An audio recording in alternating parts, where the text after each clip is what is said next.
নমস্কার বন্ধুরা, আজ আপনাদের কাছে একটি অনুগল্প পাঠ করে শোনাব।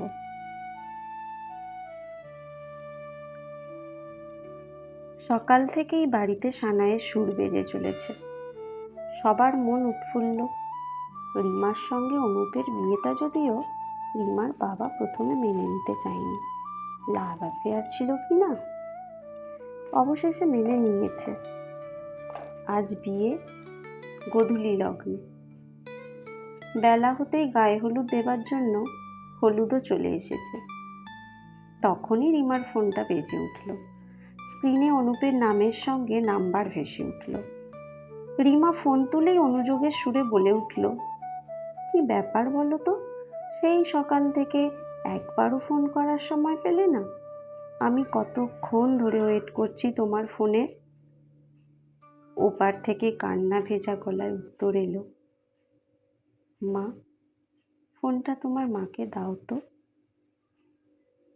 কি হয়েছে শোনার জন্য ফোনটা লাউড স্পিকারে মায়ের হাতে দিয়ে গায়ে হলুদের বেশ পরে মায়ের পাশে দাঁড়িয়ে রইল রিমা।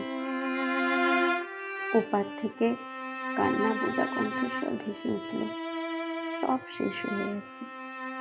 অনুপের অ্যাক্সিডেন্ট হয়েছে, বাড়ির সামনে একটা সর্বনেশে লরি। হাত থেকে ফোনটা মাটিতে পড়ে টুকরো টুকরো হয়ে গেল। সেই সঙ্গে আরও একটা জান্তব্য পতনের শব্দ হল।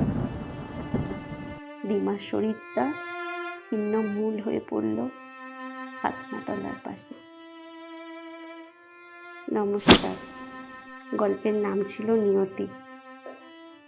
আজকে আমার গল্প পাঠ কেমন লাগলো সকলে জানাবেন বন্ধুরা।